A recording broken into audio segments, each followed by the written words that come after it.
Shalom, jumpa kembali dalam ibadah online di GBI KDC. Hari ini hari Minggu, kita percaya kalau kita masih ibadah online karena Tuhan masih memberkati kita semua. Dan hari ini kami bersyukur punya rekan yang luar biasa yang nanti hambanya akan menyampaikan, yaitu hambanya Pak Samuel Lukas, rekan saya yang udah lama, tetapi hatinya untuk GBI di sini luar biasa sekali. Saya bersyukur punya teman-teman yang luar biasa. Sebelum kita akan mulai ibadah online ini, marilah kita berdoa dulu. Bapa kami dalam surga, sebentar kami akan mulai ibadah online kami. Tuhan, biar kasih karunia menyata buat kami. Sinkroniskan refleksi surgawi di dalam tubuh kami Tuhan, supaya kami connect apa rencanamu, apa kehendakmu, dan apa isi hatimu bagi jemaat di GBI di situ. Dan pakailah hambamu Pak Samuel Lukas, apa yang disampaikannya semuanya isi hatimu ya Bapak. Berfirmanlah Tuhan, dan kami siap menerima berkat-berkat-Mu di dalam nama Tuhan Yesus Kristus yang percaya, katakan amin. Shalom jemaat Tuhan, mari kita memuji Tuhan pada pagi hari ini. Ku diberi kuasa.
Dia telah naik ke surga, sejauh tempat bagi kita. Amin. Oke.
Bapak Ibu yang dikasih Tuhan, saudara-saudara yang juga dikasih Tuhan, kiranya damai sejahtera dan kasih karunia Allah menyertai kita sekalian. Pagi ini kita kembali merenungkan sebagian dari kebenaran firman Tuhan yang diambil dalam Roma pasal 8. Saya bacakan ayat 35. Siapakah yang akan memisahkan kita dari kasih Kristus? Penindasan, kesesakan, penganiayaan, kelaparan, ketelanjangan, atau bahaya, atau pedang? Seperti ada tertulis, oleh karena kami ada dalam bahaya maut sepanjang hari. Kami telah dianggap sebagai domba sembelihan. Tetapi dalam semuanya itu kita lebih daripada orang-orang yang menang oleh Dia yang telah mengasihi kita. Mari kita berdoa. Bapa, kembali kami merenungkan sebagian dari firman-Mu Tuhan. Bukakan hati setiap kami Bapa, sehingga firman-Mu senantiasa terus menumbuhkan kami dan memberkati setiap kami, tidak hanya sebagai pendengar, tapi juga kami bisa memahaminya dengan baik dan bahkan menjadikan itu hidup kami. Berkati setiap kami, pembicara maupun pendengar Bapa, sehingga semuanya bagi kemuliaan nama-Mu. Di dalam nama Yesus Tuhan dan ucap syukur dan berdoa. Amin. Saudara-saudara dikasih Tuhan, kita sudah membaca ayat ini beberapa minggu lalu.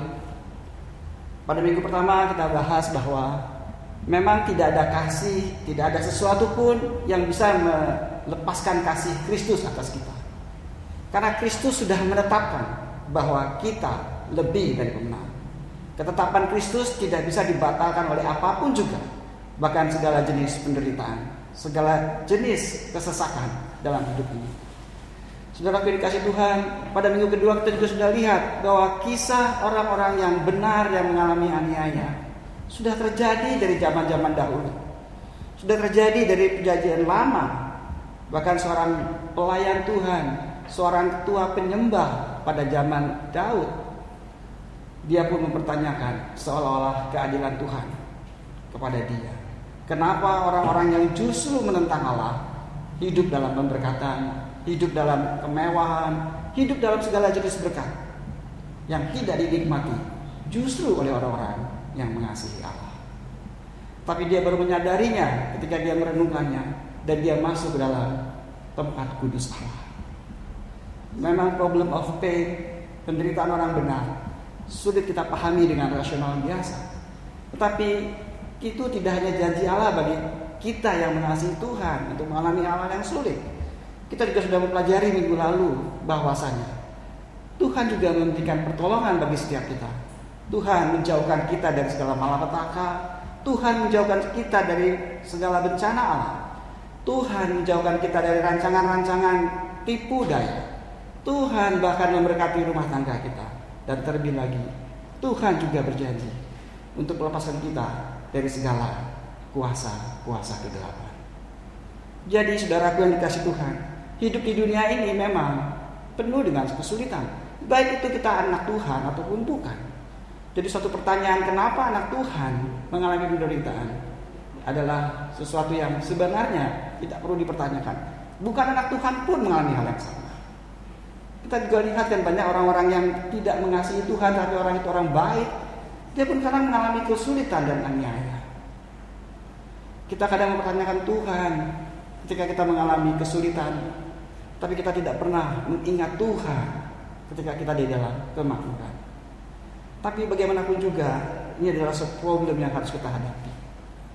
Mari kita akan belajar dari seorang Rasul Allah yang memang menulis kitab Roma ini. Dia yang mengatakan, jauh ketika dia mengalami penderitaan-penderitaan yang jauh berat, dan yang juga sudah kita baca bahwa Rasul Paulus mengalami banyak aniaya karena nama Tuhan. Dia menulis kitab Roma ini, dia belum ke Roma saat itu, tapi dia sudah tahu dan dia sudah mengalami banyak aniaya karena nama Tuhan. Tapi semuanya itu justru tidak membuat dia gentar, justru membuat dia terus makin melayani Tuhan. Mari kita akan lihat apa yang dilakukan Rasul Paulus ketika dia mengalami semuanya itu. Mari kita lihat bagaimana Paulus bisa menghadapi kesulitan itu sehingga dia berani menulis kata-kata ini. Kita lebih dari pemenang. Tidak ada satupun yang bisa membatalkan kasih Allah atas kita di dalam dunia ini. Kalau memang Allah sudah menetapkan bagi setiap saudara dan saya. Kita akan pelajari surat dari Rasul Paulus kepada anak rohaninya yang dia kasihi, yaitu Timotius. Kita akan pelajari kitab 2 Timotius. Saudara yang dikasih Tuhan, surat Paulus kepada 2 Timotius, kepada Timotius dalam 2 Timotius. Saudara yang dikasih Tuhan, Paulus menulis kitab ini kepada Timotius, anak yang dia kasihi. Itu dalam keadaan kayak apa? Saudaraku, kemungkinan besar surat Timotius, 2 Timotius ini adalah surat terakhir yang Rasul Paulus tulis dari 13 surat yang dia pernah tulis. Dari setengah kitab Perjanjian Baru, 13 surat dari 27 surat di dalam Perjanjian Baru ditulis oleh Rasul Paulus. Dan 2 Timotius adalah surat terakhir dia. Kenapa? Karena ketika dia menulis surat ini, kemungkinan besar dia ada di dalam penjara bawah tanah Romawi. Dia harus mengalami sidang terakhir, sidang yang akan menghabisi nyawanya. Dan kita tahu kondisi Rasul Paulus pada waktu dia menulis surat 2 Timotius ini. Dia ada di dalam penjara bawah tanah, mungkin dalam kesepian, mungkin dalam ketelanjangan. Kenapa saya katakan itu terjadi? Karena dia meminta Timotius di dalam 2 Timotius ini untuk tolong membawakan jubah dia. Jadi pada waktu itu mungkin Paulus jelas tidak punya jubah dan dia hidup dalam kesulitan yang sangat dahsyat. Tetapi dalam kesulitan yang demikian di akhir hidupnya dia, kemungkinan besar setelah itu dia mati karena dia harus mati syahid di Roma. Jadi dalam segala kesulitan yang dialami, dia menulis kitab 2 Timotius ini kepada Timotius. Anak kesayangan, anak rohaninya, anak kesayangannya. Dan dia menulis surat ini di dalam segala kesulitan itu. Dan dia berkata apa? Kita coba lihat di 2 Timotius yang pertama, saudara. Pasal 1 dikatakan, aku mengucap syukur kepada Allah yang kulayani dengan hati nurani yang murni, seperti yang dilakukan nenek moyangku. Rasul Paulus bilang begitu, saudara. Yang pertama Rasul Paulus mengatakan dia mengucap syukur karena dia bisa melayani Allah. Dia sama sekali tidak gentar dengan segala kesulitannya. Dia bahkan menuliskan surat motivasi ini kepada Timotius, saudara.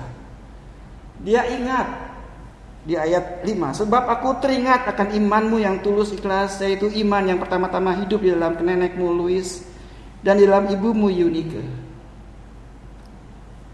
Mengapa Paulus mengucap syukur? Karena di dalam penderitaannya dia ingat Timotius, saudara. Timotius yang begitu mengasihi Allah. Timotius yang begitu takut akan Tuhan. Timotius yang saat itu menjadi gembala sidang di kota Efesus. Tetapi Timotius juga mengalami ketakutan, saudara. Timotius juga mengalami ketakutan sehingga Rasul Paulus harus menulis surat motivasi ini kepada Timotius. Mungkin kita juga mengalami kesulitan, ketakutan dan segala sesuatu dalam dunia ini ketika kita mengiring Tuhan dengan sungguh-sungguh. Mungkin dalam segala kesulitan kita juga mengalami ketakutan. Takut akan apa? Kita juga tidak tahu, saudara. Mungkin takut akan masa depan. Mungkin takut terima aniaya. Dan Rasul Paulus menulis, ku peringatkan kau untuk mengobarkan kasih karunia Allah yang oleh penumpangan tanganku atasmu. Sebab Allah memberikan kepada kita bukan roh ketakutan, melainkan roh yang membangkitkan kekuatan, kasih, dan ketertiban. Jadi Paulus menulis surat kepada Timotius di dalam kesesakannya Paulus. Dia bilang, gak usah takut Timotius.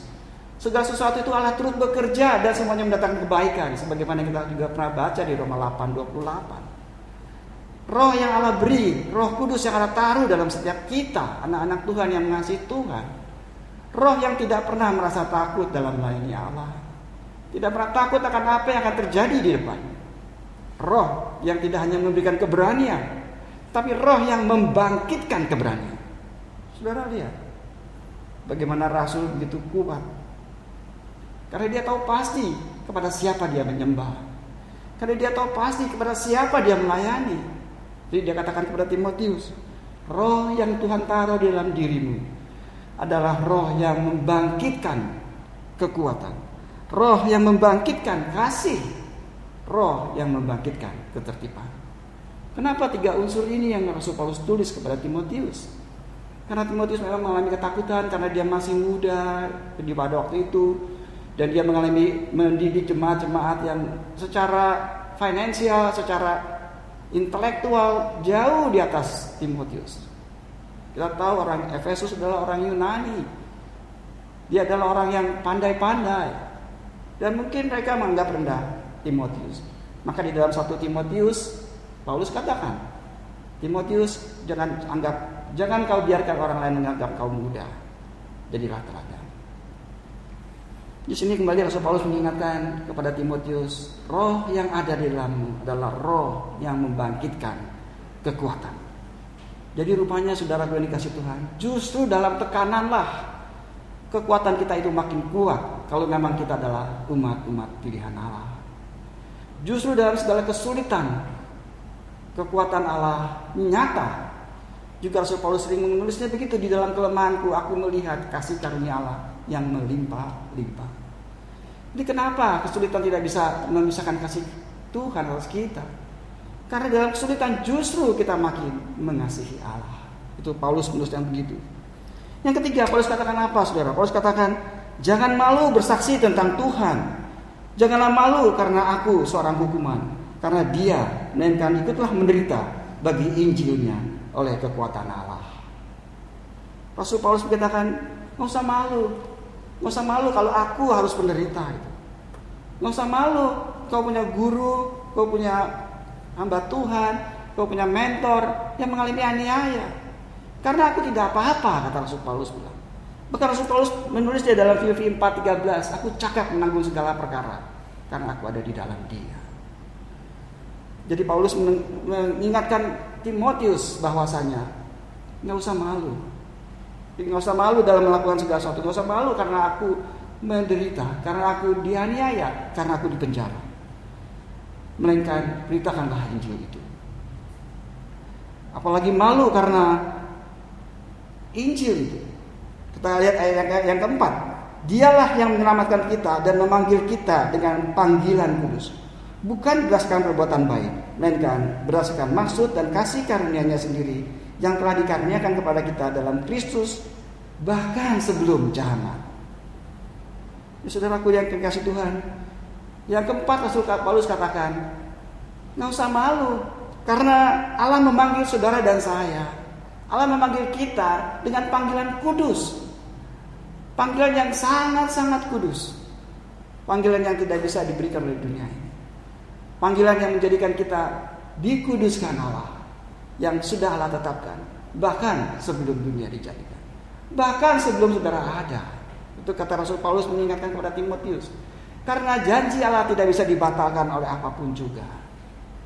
Ketetapan Allah yang telah menetapkan kita menjadi umatnya tidak bisa dibatalkan oleh apapun juga. Rasul Paulus sangat yakin akan hal itu. Maka dia ingatkan kepada Timotius, dan juga dia mengingatkan kepada setiap kita yang mungkin mengalami kesesakan dalam situasi yang mungkin kita tidak pernah expect. Siapa yang mengharapkan kesesakan? Siapa yang mengharapkan kesusahan? Tentu tidak. Tapi semuanya itu ada suatu rencana Allah yang mungkin kita tidak pahami. Tetapi semuanya adalah suatu panggilan yang kudus, panggilan yang mulia, kata Rasul Paulus. Dia katakan panggilan itu diumpamakan sebagaimana panggilannya seorang 3 jenis panggilan di dalam 2 Timotius pasal 2. Dia katakan bahwa seorang tentara, seorang prajurit yang berperang, tugasnya cuma satu. Dia tidak memikirkan urusan diri dia sendiri. Dia tidak memikirkan urusan keluarga bahkan.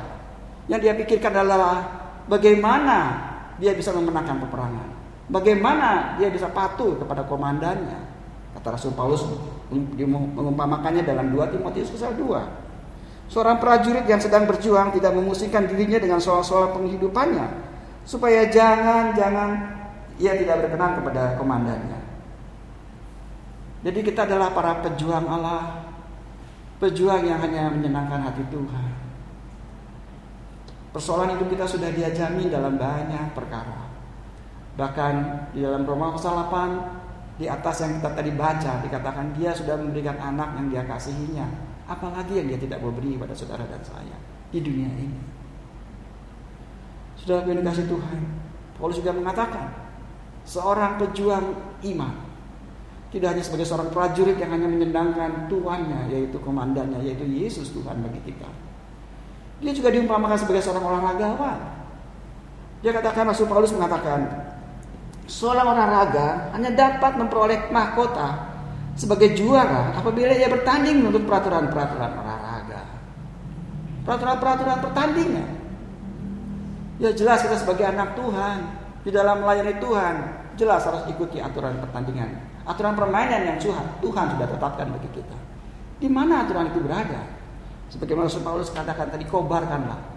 Roh yang dia berikan adalah roh yang membangkitkan kekuatan, kasih dan ketertiban.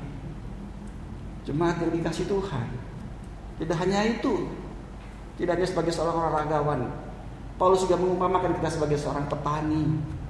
Seorang petani yang bekerja keras haruslah yang pertama menikmati hasil usahanya. Saudara, di sini kita dianggap sebagai seorang petani, kata Rasul Paulus, kalau kita adalah pahlawan iman. Kita adalah orang yang harusnya pertama merasakan kasih Allah sebelum orang-orang yang kita layani merasakan kasih Allah. Sungguhkah kita menerima kasih itu dalam hati kita yang begitu dahsyat? Kalau kita memang adalah anak-anak Allah, kita pasti akan merasakannya. Dan kita pasti menerimanya. Karena kita adalah orang yang harusnya pertama menerima hasil dari apa yang kita kerjakan, yaitu damai sejahtera Allah. Jadi kesesakan, aniaya justru mendatangkan damai sejahtera bagi orang yang mengasihi Dia. Sungguh aneh pikirannya, sungguh aneh seperti dengarnya, tapi itulah realitasnya. Itu yang direpresentasikan Rasul Paulus. Saudaraku yang dikasih Tuhan. Yang kelima, kalau yang tadi pertama katakan dia mengingat anak rohaninya yang melayani Tuhan dengan setia. Jadi ketika kita mengalami kesesakan, adakah kita anak-anak rohani yang melayani Tuhan? Makanya di zaman sekarang kita harus banyak menghasilkan anak-anak rohani, sehingga kita bisa banggakan di dalam banyak hal. Anak-anak rohani yang mengasihi Allah. Yang kedua, roh yang Allah beri adalah roh yang membangkitkan, roh yang membuat kita tidak takut melakukan segala perkara. Yang ketiga, tadi Paulus katakan, tidak usah malu karena Injil. Tidak usah malu karena Paulus, bahkan tidak usah malu karena Injil itu sendiri. Karena Injil itu membawa kita panggilan yang kudus, itu yang keempat. Panggilan sebagai pahlawan iman. Yang kelima, saudara, Paulus mengatakan, peganglah segala sesuatu yang telah engkau dengar daripadaku sebagai contoh ajaran yang sehat, dan lakukanlah itu dalam iman dan kasih dalam Kristus Yesus. Yang kelima, Rasul Paulus katakan, semua yang kita sudah tahu, semua yang kita pahami, lakukanlah. Lakukanlah dengan iman dan kasih. Bukan karena kita percaya kita bisa melakukan dan kita mendapatkan berkat. Karena memang berkat sudah Tuhan sediakan bagi setiap anak Tuhan. Tapi kita melakukan karena satu perintah dengan iman Kristus, Immanuel. Dengan kasih yang sudah kita terima dari Allah. Sehingga kita bisa membagikan kasih itu kepada sesama. Dan yang keenam, Rasul Paulus katakan, Tuhan kiranya mengaruniakan rahmat kepada keluarga Onesiforus yang telah berulang-ulang menyegarkan hatiku. Paulus kembali mengingatkan Timotius bahwasanya Paulus memberikan berkat kepada keluarga Onesiforus. Siapa Onesiforus, saudara? Onesiforus adalah salah satu dari 70 murid yang diutus untuk melakukan pewartaan penginjilan. Dia seperti Timotius, Titus, Lukas, yang lain-lain, saudara. Dan rupanya Onesiforus ini yang selalu melayani Paulus, yang juga suka berkunjung kepada Paulus. Tapi ketika surat ini ditulis, kemungkinan besar Onesiforus juga sudah mati syahid. Dan Onesiforus pernah diangkat menjadi paus oleh gereja Katolik. Saudara yang dikasih Tuhan, di dalam kesesakannya Paulus senantiasa mengucap syukur. Diawali dengan ucapan syukur yang pertama. Yang kedua, diakhiri juga dengan ucapan syukur. Ia mengingat dan memberkati orang-orang yang melayani Tuhan.